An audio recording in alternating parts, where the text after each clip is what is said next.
Bonjour et bienvenue pour ce page à page consacré au deuxième épisode de la série The Curse of Shirley Johnson, la nouvelle série issue de l'univers de Spawn, magnifiquement illustrée par Jonathan Glapion. C'est une beauté absolue. Le premier numéro était un épisode double avec deux numéros 1. Et donc là, nous avons le troisième épisode, mais donc qui porte le numéro 2 puisque c'est le deuxième issue. Et donc ça veut dire qu'on aura un beau premier volume avec plein de pages puisque les premiers épisodes étaient doubles comme on l'a vu.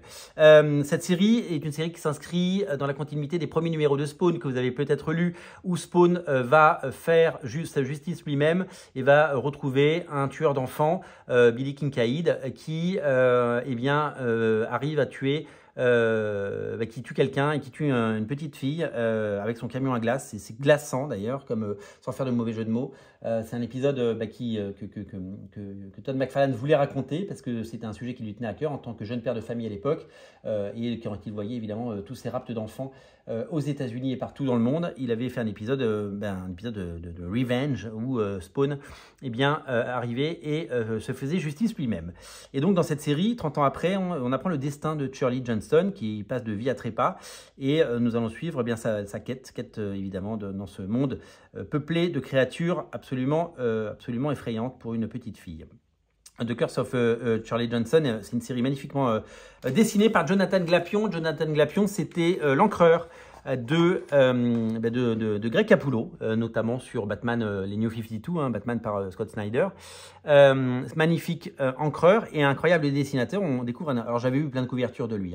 J'avais vu plein de couvertures de lui, mais en fait, c'est un très bon dessinateur et ça ressemble à du Greg Capullo. Au scénario, il y a Daniel Henriquez.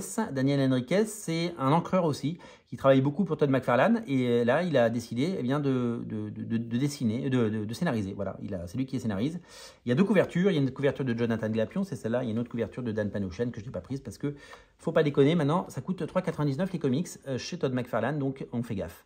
Donc voilà, donc on va parcourir cet album dessiné par Jonathan Glapion. Regarde, voilà, peuplé de bestioles, peuplé de monstres. Voilà, donc c'est un voyage dans les enfers pour cette Shirley Johnson qui va faire la rencontre de créatures plus improbables les unes que les autres, entre magie, fantasy, heroic fantasy presque. C'est absolument magnifique, incroyablement maîtrisé, diablement, vous voyez, il y a tous les spawns là, il y a Gunslinger, il y a She-Spawn, regardez cette bestiole avec des yeux partout, c'est incroyable et on y retrouve l'énergie, l'énergie de Greg Capullo, je trouve. Même si ce n'est pas une copie de Greg Capullo, mais il y a évidemment certains gimmicks de dessins qui sont un peu les mêmes. Il s'est inspiré du meilleur, ils ont travaillé pendant des années ensemble. Mais on y retrouve sa technique et on y retrouve surtout sa composition et son style. Et je trouve que Jonathan Glapion s'affirme en tant qu'artiste et je suis super fan. Vraiment, j'ai envie de rater aucun numéro de cette série parce que vraiment, dans toutes les nouvelles séries Spawn, c'est une des séries qui me plaît le plus et c'est une série qui me séduit le plus parce qu'elle a vraiment énormément de qualité. Donc vraiment, voilà. Donc là, c'est un numéro normal, c'est un numéro de 22 pages. Il est vraiment magnifique et vraiment, c'est quelque chose d'étonnant. À découvrir, bien sûr, les autres séries. Rat City qui en est déjà son numéro 16. Rat City arrive en version française, vous savez, en octobre, je crois, si je ne me trompe pas. Black Rituals, pour le moment, il n'y a pas de date en France. 4 numéros aux États-Unis, c'est le numéro 4. Et Bloodletter, deuxième numéro, des séries issues de l'univers de Spawn, bien sûr. Et puis, évidemment, ça, c'est tous les figurines, les nouvelles figurines de Todd McFarlane avec des Space Marine Warhammer 40 000 ou encore des figurines Blizzard avec Diablo 4.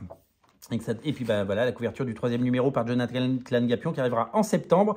La particularité de cette série, c'est qu'elle sort tous les 2 mois. Curse of the Shirley Johnson. Donc j'avais cru comprendre que comme ça sortait tous les 2 mois, on allait avoir un numéro double à chaque fois. On a eu un numéro double la première fois, là c'est un numéro simple, un numéro normal quoi.